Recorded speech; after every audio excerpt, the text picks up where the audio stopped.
Hello everyone, welcome to our channel. Friends, ఈ వీడియోలో మనం ఈ రోజు మార్కెట్ అనాలిసిస్ గురించి మాట్లాడుకుని రేపటి plan of action and important levels కూడా డిస్కస్ చేద్దాం. ఈ వీడియోని ఎక్కడ స్కిప్ చేయకుండా ఎండ్ వరకు చూడండి. ఖచ్చితంగా ఈ వీడియో మీకు ఇన్ఫర్మేటివ్ అనిపిస్తుంది. ముందుగా ఈ రోజు నిఫ్టీ పర్ఫార్మెన్స్ గురించి మాట్లాడుకుందాం. సో ఈ రోజు మార్కెట్స్ లో మనకి ఆల్మోస్ట్ ఫ్లాట్ ఓపెనింగ్ వచ్చింది. కానీ మార్కెట్ ఓపెనింగ్ మనం చూసుకుంటే previous day intraday high, at the same time recent swing high, ఒక స్ట్రాంగ్ రెసిస్టెన్స్ దగ్గర మార్కెట్ ఓపెన్ అయింది. కాబట్టి ఈ రోజు ఇమీడియట్ గా మనకి కరెక్షన్ వచ్చింది. అండ్ నిన్న మనకి రీసెంట్ స్వింగ్ లో లైక్ 25,200 ఒక స్ట్రాంగ్ సపోర్ట్ అనుకున్నాం. మార్కెట్ ఆ లెవెల్ దగ్గర కొంత కన్సాలిడేషన్ చేసి అగైన్ ఆ లెవెల్ నుంచి స్ట్రాంగ్ బౌన్స్ బ్యాక్ ఇచ్చింది. అండ్ ఈ ప్రాసెస్ లో మనకి రీసెంట్ గా ఫామ్ అయిన ఒక కన్సాలిడేషన్ రీజన్ కూడా బ్రేక్ అయింది. కానీ ఏదైతే మనకి బ్రేక్అవుట్ వచ్చిందో ఆ బ్రేక్అవుట్ లో strong momentum or strong buying activity అయితే లేదు. సో ఓవరాల్ గా మార్కెట్ ఈ రోజు చాలా వోల్టైల్ గా బిహేవ్ చేసింది. But end of the day recent swing లో దగ్గర నుంచి స్లో మూమెంటం తో అప్ సైడ్ ట్రావెల్ అయింది. ఇప్పుడు దీన్ని బేస్ చేసుకుని రేపటి మార్కెట్స్ లో ఎలా ప్లాన్ చేసుకోవాలో డీటెయిల్ గా డిస్కస్ చేద్దాం. బట్ బిఫోర్ దట్ రేపటి మార్కెట్స్ ని ఇంపాక్ట్ చేయబోతున్న మేజర్ పారామీటర్స్ ని ఒకసారి క్రాస్ చెక్ చేసుకుందామండి. ఈవెన్ దో ఈ రోజు market recent swing high break చేసి ఒక పాజిటివ్ సెంటిమెంట్ లోకి వెళ్ళినప్పటికీ మార్కెట్ ని నెగటివ్ గా ఇంపాక్ట్ చేసే రీజన్స్ ఇంకా మనకి ఎగ్జిస్టెన్స్ లో ఉన్నాయి. అందులో ఫస్ట్ థింగ్ మనం ఫోకస్ చేయాల్సింది మన రూపీ వాల్యూ ఆల్మోస్ట్ 92 టచ్ అయింది, వెరీ క్లోజ్ టు 92. మన రూపీ వాల్యూ డాలర్ తో కంపేర్ చేసుకుంటే ఇంకా వీక్ అవుతూనే ఉంది. సో ఇది మన ఇండియన్ ఎకనామీ కి అస్సలు గుడ్ సైన్ అయితే కాదు. అండ్ సెకండ్ థింగ్ మనం చెక్ చేసుకోవాల్సింది Q3 రిజల్ట్స్. స్టిల్ ఇప్పటికీ కొన్ని కంపెనీస్ లైక్ పర్టికులర్ గా ఫైనాన్స్ సెక్టర్ లో గానీ other small and mid cap sector లో ఏ కంపెనీస్ అయితే రిజల్ట్స్ డిక్లేర్ చేస్తున్నాయో అవి ఇంకా డిసప్పాయింటింగ్ గా ఉన్నాయి. సో అది కూడా ఒక నెగిటివ్ పారామీటర్ కింద మనం తీసుకోవాలి. అండ్ థర్డ్ థింగ్, నిన్న మనకి FMC మీటింగ్ జరిగిందండి. సో యుఎస్ రిలేటెడ్ గా ఈవెంట్ ఇది. సో నిన్న జరిగిన మీటింగ్ ప్రకారం ఇప్పుడు రీసెంట్ డేస్ లో యుఎస్ సెంట్రల్ గవర్నమెంట్ ఎలాంటి ఇంట్రెస్ట్ రేట్స్ ని కట్ చేసే పాసిబిలిటీస్ లేవని క్లియర్ గా మెన్షన్ చేశారు. సో ఇది నెగిటివ్ న్యూస్ అయితే కాదు, అలాగే పాజిటివ్ కూడా కాదు. ఎందుకంటే ఇంట్రెస్ట్ రేట్ కట్ చేస్తే మేబీ యుఎస్ ఎకనామీకి ఒక పాజిటివ్ ఇంపాక్ట్ క్రియేట్ అవుతుంది. ఇంట్రెస్ట్ రేట్ అయితే కట్ చేయలేదు, కానీ ఇంట్రెస్ట్ రేట్ కూడా పెంచలేదు. కాబట్టి ఫర్ టైమింగ్ దీని ఒక న్యూట్రల్ ఇంపాక్ట్ కింద చూసుకుందాం. అండ్ ఫోర్త్ మేజర్ థింగ్ మనం ఫోకస్ చేసుకోవాల్సింది యూనియన్ బడ్జెట్. సో మనకి February 1st nothing but upcoming Sunday budget ఉండబోతుంది. సో బడ్జెట్ బిఫోర్ లాజికల్ గా ఆలోచిస్తే ఏ సీరియస్ ఇన్వెస్టర్ కూడా ఫ్రెష్ ఇన్వెస్ట్మెంట్స్ చేయరు. ఉన్న పోర్ట్ఫోలియోలో ప్రాఫిట్ బుకింగ్ చేసుకుని ఎగ్జిట్ అవడానికి ట్రై చేస్తారు తప్ప బిఫోర్ బడ్జెట్ ఎవరు కూడా ఫ్రెష్ ఇన్వెస్ట్మెంట్స్ చేయరు. సో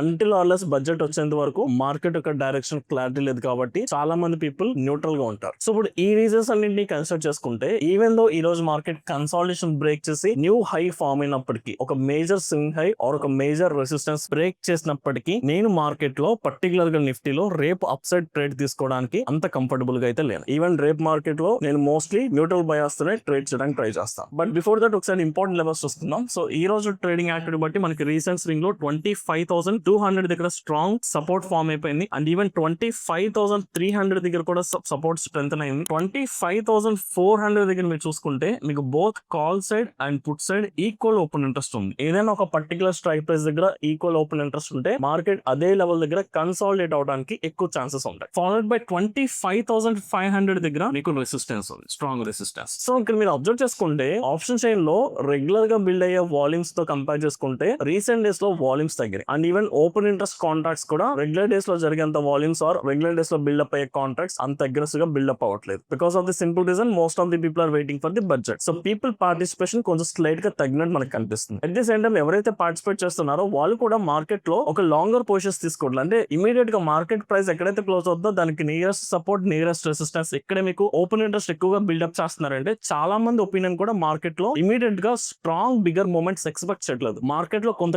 కామ్నెస్ ఆర్ ఒక కన్సాలిడేషన్ ఎక్స్పెక్ట్ చేస్తున్నారు. సో ఎవ్రీ 100 పాయింట్స్ కి మీకు ఒక రెసిస్టెన్స్, కిందకు వస్తే ఎవ్రీ 100 పాయింట్స్ కి మీకు సపోర్ట్ ఉంది. కాబట్టి ఇలాంటి ఫేజ్ లో మనం మొమెంటం బేస్డ్ ట్రేడింగ్ చేయడం చాలా రిస్కీ. అందుకని నేను పర్సనల్ గా option selling, neutral strategies deploy చేస్తాను. సో ఇప్పుడు దాన్ని బట్టి చూసుకుంటే మనకి ఇక్కడ ఇమీడియట్ గా 25,500 దగ్గర రెసిస్టెన్స్ ఉంది. కాబట్టి strong resistance. Even though market మనకి ఇంట్రాడే హై బ్రేక్ చేసినా మనం ట్రేడ్ తీసుకోలేం అంటిల్ ఆన్లెస్ ఆ లెవెల్ బ్రేక్అవుట్ అయితే ఎవరు వెయిట్ చేయాలి. ఈవెన్ దో ఆ లెవెల్ బ్రేక్అవుట్ జరిగినా నిన్న వీడియోలో మాట్లాడుకున్నాం కదా same plan of action. Mostly ఈ వీడియోలో అంత కొత్త కంటెంట్ ఏం లేదండి, ఎందుకంటే మార్కెట్ లో పెద్దగా చేంజ్ ఏం లేదు, ఇంకా ఈవెంట్ క్లారిటీ రాలేదు. కాబట్టి నిన్న మాట్లాడుకున్న సెటప్ నేను రేపటి కూడా ప్రిపేర్ చేసుకున్నాను. సో ఫస్ట్ థింగ్, ఒకవేళ మార్కెట్ 25,500 బ్రేక్ చేస్తే మనం ఫర్దర్ గా బుల్లి సెంటిమెంట్ ఎక్స్పెక్ట్ చేయొచ్చు. బట్ ఈవెన్ దో బుల్లి సెంటిమెంట్ కి వెళ్తున్నప్పుడు నేను పర్సనల్ గా కాల్ బై చేయడం లైక్ ఏదైతే మనం రెగ్యులర్ గా యూజ్ చేసే స్ట్రాటజీ ఉంటుందో దీన్ని ఇగ్నోర్ చేసుకుందాం. ఈ స్ట్రాటజీ పేరు లాంగ్ కాల్. దీన్ని పక్కన పెట్టేద్దాం, ఎందుకంటే మొమెంటం అంత పెద్దగా ఎక్స్పెక్ట్ చేయడం. Even though trend direction clarity ఉన్నప్పటికీ మొమెంటం అంటే ఆ డైరెక్షన్ లో ప్రైస్ లో స్ట్రెంత్ లేదని మీనింగ్. సో అలాంటి సినారియోలో ఇలాంటి స్ట్రాటజీ డిప్లాయ్ చేయడం కంటే మనం నిన్న మాట్లాడుకున్నాం కదా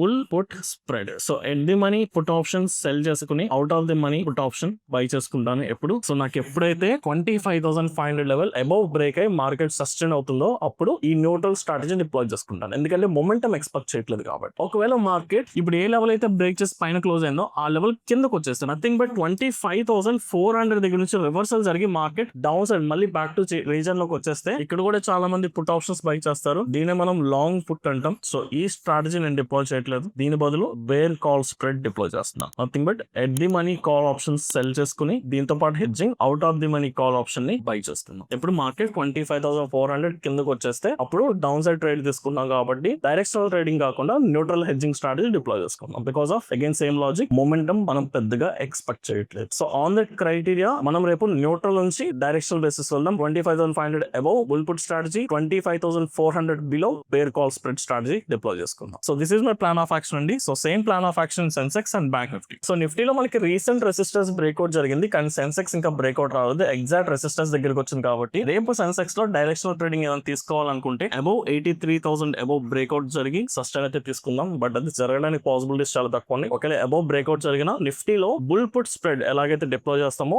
సేమ్ స్ట్రాటజీ డిప్లాయ్ చేసుకుంటాం సెన్సెక్స్ లో కూడా. అలాగే ఒకవేళ మార్కెట్ ఈ లెవెల్ దగ్గర నుంచి ఈ రెసిస్టెన్స్ నుంచి ఎప్పుడైతే మనకి lower highs and lower low structure form అవుతుందో అప్పుడు రీసెంట్ స్వింగ్ లో బ్రేక్అవుట్ అయినప్పుడు డౌన్ సైడ్ ట్రేడ్స్ తీసుకుంటాం. అది కూడా పుట్ ఆప్షన్ బై చేసే బదులు bear call spread strategy deploy చేస్తాం. సేమ్ నిఫ్టీ లాగే కాకపోతే నిఫ్టీలో 25,400 అండ్ 25,500 అనుకున్నాం కదా. ఇక్కడ 82,800 down side bear call spread, 83,000 above up side bull put spread. ఈ స్ట్రాటజీస్ ప్లాన్ చేసుకుంటున్నాం. And finally bank Nifty. Even bank Nifty కూడా మనకి ఈ రోజు అప్ సైడ్ వెళ్ళినప్పటికీ మీకు క్యాండిల్ స్టిక్స్ చూస్తే అర్థమైపోతుందండి ఎక్కడ అంత స్ట్రెంత్ లేదు. So back to back green candles, red candles, up and down కొంత చాపీగా less volumes or less momentum ఉన్న క్యాండిల్స్ ఫామ్ అయినాయి. So even though trend clarity ఉన్నప్పటికీ స్ట్రెంత్ అంత ఎక్స్పెక్ట్ చేయట్లేదు కాబట్టి ఈ ఇంట్రాడే హై పాయింట్ అబౌవ్ పైన nothing but 60,000 round figure. This is a temporary resistance. ఈ level above bull put spread and 60,000 నుంచి reversal lower highs and lower lows form అయితే దీని ఒక రిఫరెన్స్ లెవెల్ కి తీసుకుందాం. ఇక్కడ నుంచి రివర్సల్ కనుక జరిగితే ఈ ప్రాసెస్ లో బేర్ కాల్ స్ప్రెడ్ డిప్లాయ్ చేసుకోం. Only purely neutral